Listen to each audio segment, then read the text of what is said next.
அப்போ ஒரு பக்கம் இந்த பொருளாதார தேவை, அதனால் நீங்கள் மறுமையில் கண்டிப்பாக வெற்றி அடையலாம் என்று இஸ்லாம் சொல்கிறது. இன்னொரு பக்கத்தில் இந்த பொருளாதாரம் இல்லாமல் இருப்பது நமக்கு மறுமை வாழ்க்கைக்கு சேஃப்டி, மறுமையில் வெற்றி பெறுவதற்கு அது சிறந்தது என்கிற கருத்தை சொல்லுகிறது. இதை நம்ம எப்படி புரிந்து கொள்வது? இதை எப்படி இதிலிருந்து நம்ம எடுத்துக்கொள்ள வேண்டிய விஷயம் ஏன் அப்படி அந்த பொருளாதாரத்தை ஒரு நேரத்தில் எல்லாம் சிலாகித்து சொல்றான், ஒரு பக்கத்தில் அதை தரந்தாழ்த்தி சொல்கிறானே, அதுக்கு என்ன காரணம் என்று சொன்னால் அதனுடைய காரணம் ரொம்ப எளிமையானது, ரொம்ப சிம்பிளானது. அதுக்கு விடை என்ன விடை என்று சொன்னால், பொருளாதாரம் என்பது முதல் நாள் நம்ம சொன்னது போல ஒரு கூர்மையான பயங்கரமான ஒரு கத்தியை போன்றது. அப்ப கத்தியை யூஸ் பண்றவர்களை பொறுத்து தான் அந்த கத்திக்கு நம்ம தீர்ப்பளிக்க முடியும். கத்திக்கு தனியா தீர்ப்பளிக்க முடியாது. அதை ஒழுங்கான முறையில் கையில வைத்து ஒழுங்கா யூஸ் பண்ணாருன்னு சொன்னா அதனால நல்ல நல்ல நிறைய காரியங்களை நம்மளால என்ன செய்ய முடியும், அந்த கத்தியை கொண்டு செய்ய முடியும். ஆக அந்த கத்தி நிறைய வேலை செய்கிறது அப்படின்னு சொல்லுவோம்.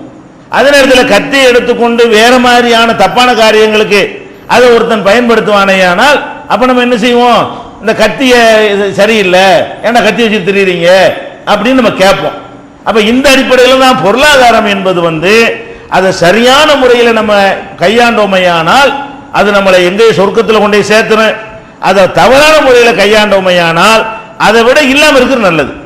நம்ம தவறான முறையில் தான் அந்த பொருளாதாரத்தை கையாளுவோம். அந்த பொருளாதாரத்துக்கு விதிக்கப்பட்ட விதிமுறைகளையும் கட்டுப்பாடுகளையும் ஒழுங்குகளையும் சட்டத்திட்டங்களையும் நம்ம பேண மாட்டோம். அப்படிங்கிற நிலையில் நாம இருந்தால் நம்மிடத்தில் பணம் இருக்கிறதை விட இல்லாம இருக்கிறது நல்லது.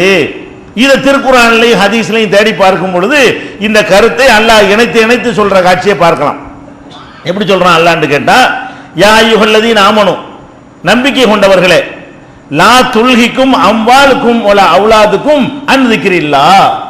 இதான் அதுக்கு ஆன்சர். இந்த 2 நாள் சொன்னதுக்கு ஆன்சர் என்னன்னு கேட்டா, பொருளாதாரம் நல்லதுன்னு சொன்னதுக்கும் பொருளாதாரம் கெட்டதுன்னு சொன்னதுக்கும் மத்தியில அல்லாஹ் என்ன நமக்கு சொல்லி தர்றான்னு கேட்டா, லா துல், நம்பிக்கை கொண்டவர்களே, லா துல்ஹிக்கும் அம்வாலுக்கும், உங்களுடைய செல்வங்களும் அவுலாதுக்கும், உங்களுடைய பிள்ளை குட்டிகளும் சந்ததிகளும் அன் திக்ரில்லாஹ், இறை நினைவை விட்டு உங்களை திசை திருப்ப விட்டு விடாதீர்கள்.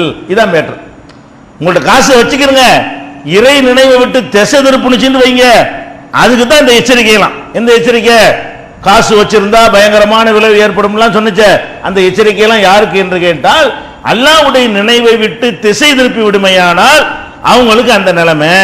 திசை திருப்பாவிட்டால் அவங்களுக்கு எந்த பிரச்சனையும் கிடையாது என்பது தான் இந்த வசனத்தின் மூலம் அல்லாஹ் சொல்றான். லா துல்ஹிக்கும் அம்வாலுக்கும் வலா அவுலாதுக்கும் அன் திக்ரில்லாஹ், உங்களுடைய செல்வங்களும் உங்களுடைய பிள்ளை குட்டிகளும் அல்லாஹ்வுடைய நினைவை விட்டு திசை திருப்பி விட வேண்டாம். வமை யஃபால் ஸாலிக, யார் இப்படி நடந்து கொள்கிறாரோ ஃபஉலாயிக ஹுமுல் ஹாசிரூன், அவங்க தான் நஷ்டவாளிகள். பொருளாதாரம் வச்சுக்கிற எல்லாரும் நஷ்டவாளிகள் கிடையாது. பொருளாதாரத்தை வைத்துக்கொண்டு அல்லாஹ்வுடைய நினைவையும் அது விட்டுவிடாமல் யார் இருக்கிறார்களோ அவங்க நஷ்டவாளிகளாக ஆக மாட்டார்கள். யார் இந்த பொருளாதாரம் வந்த உடனே அல்லாஹ் மறந்து விடுகிறார்களோ, அவங்களுடைய நடத்தையை மாற்றிக் கொள்கிறார்களோ, பொருளாதாரம் ஒண்ணுதான் வேணும் என்பதற்காக எல்லா விதமான சமரசங்களையும் செய்து கொள்ள ஆரம்பிக்கிறார்களோ அவங்க நஷ்டவாளிகள் அப்படின்னு சொல்லி 63வது வசனத்துல 63வது சூறாவுல 9வது வசனத்தில் அல்லாஹ் சொல்லி காட்டுகிறான். அதுக்கடுத்து அல்லாஹ் என்ன சொல்றான்னு கேட்டா, அம்மல் இன்சானு இதா மபுத்தலாஹு ரப்புஹு ஃபஅக்ரமஹு வ நஅமஹு ஃபயகூலு ரப்பி அக்ரமன். இந்த மனிதனை அல்லாஹ் அப்படி படம் பிடிச்சு காட்டுறான். நம்மளை நமக்கே படம் பிடிச்சு காட்டுறான். நம்மளை பத்தி நமக்கு தெரியல இல்லையா, தெரிய மாட்டேங்கிறோம். அல்லாஹ் என்ன செய்யறான், அடே நீ எப்படி இருக்க தெரியுமா, நான் சொல்லி தர்றேன் கேளுன்னு சொல்றான். இந்த மனிதன் இருக்கிறானே, இதா மபுத்தலாஹு ரப்புஹு, இறைவன் அவனை சோதித்து பார்க்கும் விதமாக, ஃபஅக்ரமஹு வ நஅமஹு, அவனுக்கு கண்ணியமான முறையில் வைத்து அவனுக்கு நிறைய பாக்கியங்களை அல்லாஹ் கொடுத்து விட்டால், ஒரு மனுஷனுக்கு சோதிக்கிறதுக்கு தான் அவங்கள்ட்ட காசு தர்றது எதுக்கு, உங்களை பெரிய நல்லவர்னு காட்டுறதுக்காக காசு தர்றது இல்லை, இந்த காசை வச்சு அவன் எப்படி நடக்கிறான் என்று பார்ப்பதற்காக வேண்டி உங்களை கண்ணியமும் படுத்தி உங்களுக்கு ரிசுக்கையும் நிறைய அல்லாஹ் தந்து விட்டால் ஃபயகூலு ரப்பி அக்ரமன், என் இறைவன் என்னை நல்லா வச்சிருக்கிறான்னு சொல்றான். மனுஷன் என்ன சொல்றான்னு கேட்டா, நிறைய காசை கொடுத்துட்டான்னு வைங்களேன், நமக்கு என்ன எல்லாரும் நல்லா வச்சிருக்கிறான், இதான் நல்லா வச்சுக்கிறதுக்கு அளவுகோல். நல்லா வச்சுக்கிற என்ன அளவுகோல், வேற விஷயங்கள்லாம் நாசமா போனாலும் பரவாயில்லை, நிறைய காசை கொடுத்துட்டானா நான் நல்லா இருக்கிறேன், நல்லா நல்லா வச்சிருக்கிறான் அப்படின்னு மனிதன் சொல்லுகிறான். அம்மா இதா மபுத்தலாகு, அதே மனிதனை சோதித்து பார்க்கும் விதமாக ஃபகதர அலைஹி ரிஸ்கஹு, அவனுடைய ரிஸ்கை கொஞ்சம் அல்லாஹ் குறைச்சி விட்டால், கூட கொடுத்துட்டா இப்படி சொல்லி போடுறான், ரிஸ்கை மட்டும் கொஞ்சம் குறைச்சான்னு வைங்களேன், ஃபயகூலு ரப்பி அஹானன், என் இறைவன் என்னை வந்து நல்லா வைக்கல, என்னை கவலைப்படுத்திட்டான் என்று இந்த மனிதன். அப்ப ரெண்டு என்ன அல்லாஹ் சொல்றான், சோதனை தான் சொல்றான். உங்களுக்கு ரிஸ்கை அல்லாஹ் தருவதும் அது ஒரு சோதனை தான், உங்கள்ட்ட இருந்து ரிஸ்கை எடுத்துக்கொள்வதும் சோதனை. ரிஸ்கை கொடுத்து எதுக்கு சோதிக்கிறான், இந்த பணத்துல நீ பிறன்றியான்னு பார்க்கறான், பணம் இல்லாட்டி நீ பிறன்றியான்னு பார்க்கறான். பரீட்சைகள் வந்து பல பரீட்சை வைப்போம்ல, ஒவ்வொருத்தருக்கும் ஒவ்வொரு விதமான பரீட்சை வைப்போம், அவனுக்குரிய பரீட்சை வைக்கிறான். சில பேருக்கு என்ன செய்யறான், இந்த காசை கொடுத்து விட்டு இது இவனை எந்த அளவுக்கு மாத்துதுன்னு பார்ப்போம், அதுவும் தப்புல கொண்டே விடும். காசு இல்லாட்டாலும் தப்புல விடுமா இல்லையா, திருட சொல்லும், தெத்த சொல்லணும், பிக் பாக்கெட் அடிக்க சொல்லணும், ஏமாத்த சொல்லணும், ஃப்ராட் பண்ண சொல்லணும். அப்ப இல்லாட்டாலும் தப்பு பண்ண சொல்லணும். கொஞ்சம் பேரை இல்லாம ஆக்குறான், அதுவும் டெஸ்ட்டுக்கு தான். கொஞ்சம் பேரை இருக்கிற மாதிரி அல்லாஹ் ஆக்குறான், அதுவும் டெஸ்ட் தான். நீ என்ன பண்ணணும், பணத்தை அல்லாஹ் தருவதும் அது ஒரு சோதனை, அது நமக்கு வச்ச பரீட்சை. பணத்தை இல்லாம சிலர் அல்லாஹ் ஆக்கி இருக்கிறானா, அது நமக்கு வச்ச பரீட்சை என்று ரெண்டு பேருமே அதை நீங்கள் பரீட்சை என்று எடுத்துக்கொள்ள வேண்டும். அல்லாஹ் சொல்லி காட்டுறான், நீ இப்படி செஞ்சா கண்ணியமா இருக்கான்னு சொல்லி, அதுவும் தப்பு. உன்ட காசை எடுத்துக்கிட்டானே என்னை கேவலமாக்கிட்டாங்கறிய, அதுவும் தப்பு. காசை தந்ததுனால உனக்கு கண்ணியமும் கிடையாது, காசை எடுத்துக்கொண்டதுனால கேவலமும் கிடையாது, ரெண்டுமே சோதனை. அவருக்கு கொடுத்த பரீட்சை அவன் ஒழுங்கா எழுது, அவன் பேப்பருக்கு நீ ஆன்சர் எழுதாது, உன் பேப்பருக்கு அவன் ஆன்சர் எழுத இயலாது. உனக்கு என்ன பேப்பர் தரப்பட்டிருக்குதோ அதுக்குரிய ஆன்சர் நீ எழுதிக்கப்பா அப்படின்னு சொல்றான் அல்லாஹ். அப்ப இதுல என்ன விளங்குது, ரெண்டுமே வந்து பரீட்சை தான். பொருளாதார அப்ப பரீட்சைன்னா நம்ம யூஸ் பண்றதை பொறுத்து தீர்மானிக்கப்படும். வறுமை மட்டும் சிறந்ததும் கிடையாது, வறுமை நம்மளை தப்பான வழிகள்லாம் கொண்டு விடத்தான் செய்யும். அப்ப வறுமையா இருக்கிறதும் வந்து ஒரு சோதனை, செல்வம் இருக்கிறதும் ஒரு சோதனை, அது ஒரு டெஸ்ட் நீங்க விளங்கிக்கிறீங்க. அப்ப சோதனை நாம எப்படி நடந்துக்கிறோம், பரீட்சையில் எப்படி கவனமாக நம்ம வந்து நம்ம காரியத்தை கொண்டு போவோமோ அந்த மாதிரி இந்த செல்வத்தையும் வறுமையும் நம்ம எடுத்துக்கொண்டால் ஒரு குழப்பம் இல்லை, ரெண்டு நமக்கு பரீட்சை தான். இப்படி எல்லாம் ரிசல்ட் பண்றான். அடுத்து அல்லாஹ் சொல்லி காட்டுகிறான், ரசூல் ஸல்லல்லாஹு அலைஹி வஸல்லம் அவங்கள்ட்ட வந்து ஒருத்தர் என்ன செய்யறாரு, முறையிடுறாரு. என்ன முறையிடுறாரு, அல்லாஹ்வுடைய ரொம்ப வறுமையா இருக்கிறது, ரொம்ப கஷ்டமா இருக்கிறது, எப்ப இந்த வறுமையெல்லாம் தீரும். அப்ப ரசூல் ஸல்லல்லாஹு அலைஹி வஸல்லம் சொல்றாங்க, வறுமை தானே, கவலையே படாத, பயங்கரமா செல்வங்கள் இனிமே கொளிக்க போகிறது, இதே மாதிரி இருக்காது, இனிமே பயங்கரமான முறையில் என்ன செய்யும், செல்வங்கள் வந்து கொட்ட ஆரம்பித்துரும். இப்ப நம்ம கஷ்டப்படுறோமே, இந்த கஷ்டம் ரொம்ப நாளைக்கு நீடிக்காது அப்படின்னு சொல்லிவிட்டு சொன்னாங்க, இன்ன ஹாதல் மால ஹுல்வத்துன், இந்த செல்வம் இருக்குத அது ஒரு இனிமையானது. எனக்கு யார் கேட்டாலும் வேணான்னு சொல்ற ஒரு ஆள் இருக்குமாண்ணா, வறுமை உனக்கு வேணுமான்னு கேட்டா எல்லாரும் வேணான்றோம்ல, காசு உனக்கு வேணுமான்னு கேட்டா ஒரு ஆள் வேணான்னு சொல்லுவோமா, அது இனிமையானது. வறுமை கொஞ்சம் கசப்பான, ரெண்டு மருந்து தான், சில மருந்து இனிக்கி, சில மருந்து கசக்கும். கசக்கிற மருந்து வேணான்றுவோம், இனிக்கிற மருந்து வாங்கி குடிச்சு போடுவோம். இந்த மருந்து இனிக்கிற மருந்தா இருக்கிறதுனால இந்த செல்வம் என்பது என்னது, ரொம்ப இனிமையானதாக இருக்கிறது. ரசூல் ஸல்லல்லாஹு அலைஹி வஸல்லம் சொல்றாங்க, மன் அகதஹு பிஹக்கிஹி, அதை அதற்குரிய முறையில் யார் எடுத்துக்கொள்கிறாரோ, மேற்றாதான் பணம் எடுத்துக்கிற கூடாதுங்கிற ரசூலுல்லாஹ் சொல்லல, அதற்குரிய முறையில் யார் அந்த செல்வத்தை கை கொள்கிறாரோ, வலாஹு ஃபி ஹக்கிஹி, அதற்குரிய முறையில் கொண்டு வைக்கிறாரோ, எடுக்கிறது அதற்குரிய முறையில் இருக்கணும், கொடுக்கிறது அதற்குரிய முறையில் இருக்கணும். அதாவது சம்பாதிப்பதும் அதற்குரிய முறையில் இருக்க வேண்டும், செலவு செய்யறது அதுக்குன்னு முறை, அந்த முறையை பேசுறதுக்கு தான் அந்த தலைப்பு. எந்த முறையில் சம்பாதிக்கிறது, எந்த முறையில் செலவு பண்றது, அதுக்கு தான் அந்த தலைப்பு. அப்ப ரசூல் ஸல்லல்லாஹு அலைஹி வஸல்லம் என்ன நமக்கு பேசிக்க போடுறாங்கன்னா, இந்த பணங்கிறது ரொம்ப இனிமையானது தான், ஆனால் யார் வந்து அதை மன் அகதஹு பிஹக்கிஹி, அதற்குரிய முறையோடு யார் அதை பெற்றுக்கொள்கிறாரோ, சம்பாதிக்கிறாரோ, அதே மாதிரி வலாஹு பிஹக்கிஹி, அதை செலவழிக்க வேண்டிய முறையில் யார் அதை வந்து செலவு பண்ணுகிறாரோ, ஃபநிஅமல் மஊனத்து ஹுவ, அதுதான் மிகச்சிறந்த பாக்கியம். பாக்கியம் எப்ப ஆகும்னு கேட்டா, நீ எடுக்க வேண்டிய விதத்தில் எடுத்தியா, கொடுக்க வேண்டிய விதத்தில் கொடுத்தியா, ரெண்டுல எதுல மிஸ்டேக் பண்ணாலும் அந்த பணக்காரங்களுக்கு கொடுத்த எச்சரிக்கை நம்ம அடங்கிடுவோம். இந்த ரெண்டுலையும் நம்ம தேறிட்டோம்னு சொன்னால், நம்முடைய காசு இருக்கா, இது வர வேண்டிய விதத்தில் நமக்கு வந்திருக்கிறதா, நம்மிடத்துல போக வேண்டிய காரியத்துக்கு தான் போய் இருக்கிறதா, இந்த ரெண்டுலையும் கவனமா நீங்கள் வந்து உங்களுடைய பொருளாதாரத்தை வைத்திருக்கக்கூடிய ஒரு நடந்தீர்களே, ஆனால் அதை விட ஒரு பாக்கியமே கிடையாது.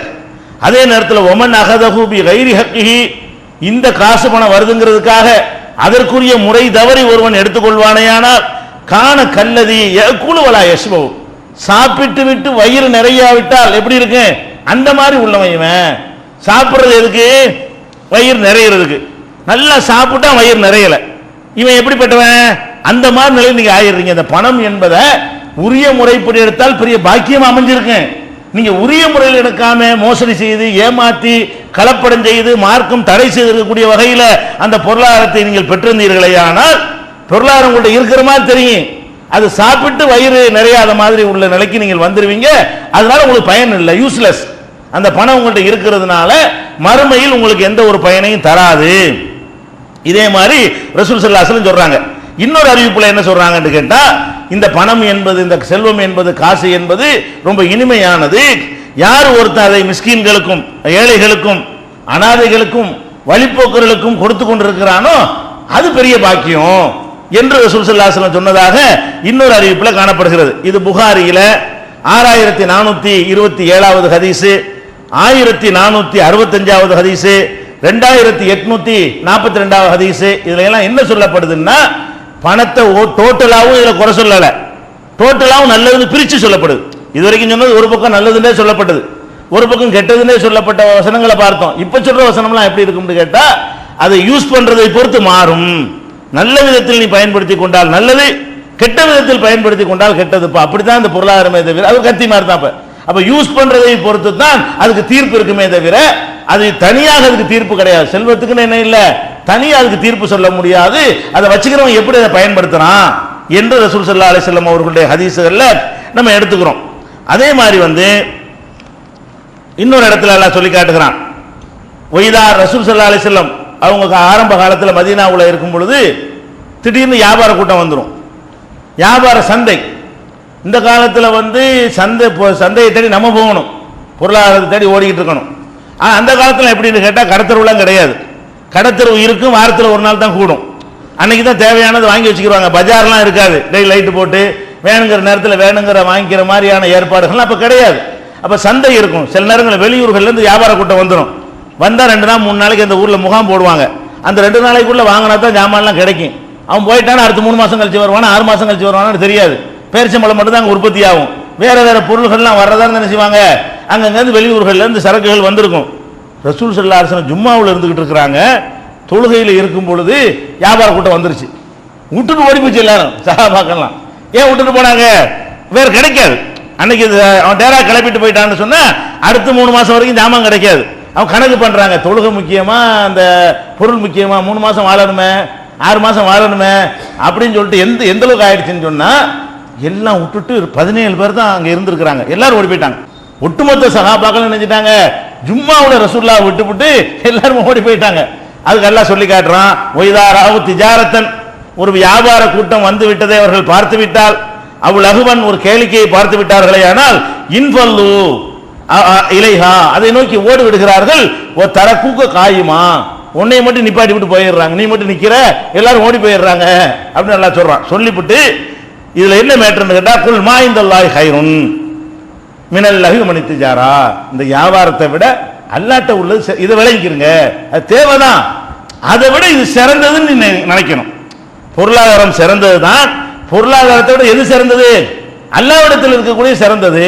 அல்லாஹ்விடத்தில் கிடைக்கக்கூடிய பாக்கியத்தை விட்டுப்புட்டு இதுக்கு போயிடாதீங்க, இதை செஞ்சுவிட்டு அதுக்கு போங்க. இதை விட்டுட்டு தான் அதுக்கு போகணுங்கிற நிலை வறுமையானால் அது கெட்ட பொருளாதாரம் ஆயிரும். அப்ப அல்லாஹ் என்ன சொல்லி காட்டுறான், வியாபாரம் தேவைதான்ப்பா, நீ போய் சம்பாதிக்க வேண்டியதான், இந்த காசை திரட்ட வேண்டியதான், பொருளை வாங்க வேண்டியதுதான், அதுக்காக தொழுதுட்டு விட்டு ஓடி போயிருவீங்களா அப்படின்னு சொல்லி அல்லாஹ் எதை இங்க வித்தியாசப்படுத்தி காட்டுறான்னு சொன்னா, இதை விட அது சிறந்தது, இதை கணக்கில் வச்சுக்க. 62வது சூராவுல 11வது வசனத்தில் அல்லாஹ் சொல்லி காட்டுறான். இதனாலதான் ரசூல் ஸல்லல்லாஹு அலைஹி வஸல்லம் அவர்கள் சில விஷயங்கள்ல இருந்து பாதுகாப்பு தேடுவாங்க. ரொம்ப டேஞ்சரான சில விஷயங்களை சொல்லி அடிக்கடி பாதுகாப்பு தேடுவாங்க. அதுல அவங்க நம்ம நினைக்கிறோம் இந்த செல்வம் தான் ஆபத்தானது, வறுமை தான் ஆபத்து, ரெண்டுல இருந்து ரசூலுல்லாஹ் பாதுகாப்பு தேடுறாங்க. யா அல்லாஹ் என்னைய செல்வத்தினால வர்ற சோதனை என்னை காப்பாற்றி விட்டுரு, வறுமையினால வறுமை அதுல இருந்து காப்பாற்றி விட்டுரு என்று சொல்லி ரசூல் ஸல்லல்லாஹு அலைஹி வஸல்லம் அவர்கள் ரெண்டுலையும் கேடு இருக்கு, ரெண்டுமே சோதனை, ரெண்டுமே கேர்ஃபுல்லா கையாள வேண்டிய ஒரு விஷயம் என்று அவங்க அடிக்கடி இந்த பிரார்த்தனை செஞ்சதுல இருந்து நம்ம விளங்குறோம். எப்படி சொல்றாங்க, அல்லாஹும்ம இன்னி அஊது பிக்க, இறைவா, அடிக்கடி ரசூலுல்லாஹ் ஓதுன துஆ இது. அல்லாஹும்ம இன்னி அஊது பிக்க, இறைவா உன்னிடத்தில் நான் பாதுகாப்பு தேடுகிறேன், மினல் கஸ்லி, சோம்பேறித்தனத்தை விட்டு. சோம்பல் இருக்கக்கூடாது, சுறுசுறுப்பா இருக்கணும் எப்பவுமே, நம்ம அந்த மாதிரி இருக்கக்கூடாது. அதுக்கு ரசூல் ஸல்லல்லாஹு அலைஹி வஸல்லம் என்ன செய்றாங்க, இறைவா சோம்பலில் இருந்து நான் என்ன செய்யறேன், உன்னிடத்தில் பாதுகாப்பு தேடுகிறேன். உல் ஹரமி, தள்ளாத வயசு வரைக்கும் இருக்கிறதை விட்டு பாதுகாப்பு தேடுறேன்.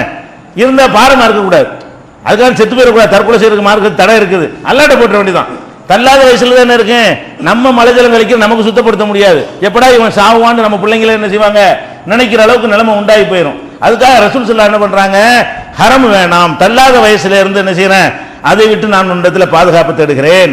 வல் மஅசமி, பாவமான காரியங்கள் செய்வதை விட்டு உன்னிடத்தில் பாதுகாப்பு தேடுகிறேன். வல் மகரமி, கடன் தொல்லையிலிருந்து, கடனே வேணாம் எனக்கு, கடன் இல்லாம இறைவா என்னை ஆக்கி வச்சிரு அப்படின்னு சொல்லி கடன்ல இருந்து பாதுகாப்பு தேடுகிறேன். அதே மாதிரி ஒமின் ஃபித்னத்தில் கபரி, கபருடைய சோதனையிலிருந்தும், அதாபில் கபரி, கபர்ல கொடுக்கிற வேதனையிலிருந்தும் உன்னிடத்தில் நான் பாதுகாப்பு தேடுகிறேன். ஒமின் ஃபித்னத்தின் நாரி அதாபின் நாரி, நரகத்தின் சோதனையிலிருந்தும் நரகத்தினுடைய வேதனையிலிருந்து உன்னிடத்தில் நான் பாதுகாப்பு தேடுகிறேன். அதை சொல்லிட்டு ஒமின் ஷர்ரி ஃபித்னத்தில் கினா, செல்வத்தினால் ஏற்படுகிற சோதனையில் விட்டும், பணத்தினால் ஏற்படுகிற குழப்ப, பணத்தை விட்டு பாதுகாப்பு தேடக்கூடாது. நீங்க பணத்தை விட்டு பாதுகாப்பு தேட்டா பிச்சைக்காரனா போயிடணும். நம்ம என்ன செய்யணும், பணத்தினால் ஏற்படுகிற அந்த குழப்பம் இருக்குத, வழிகேடு இருக்கு, கேடு இருக்குத, இந்த பணத்தினால் விளையக்கூடிய கேடுகளில் இருந்து இறைவா உன்னிடத்தில் நான் பாதுகாப்பு தேடுகிறேன். அதே மாதிரி அவுதுபிக்க மின் ஃபித்னத்தில் ஃபக்ரி, வறுமையினால் ஏற்படுற கேடு இருக்க, அதை விட்டு பாதுகாப்பு தேடுறேன்.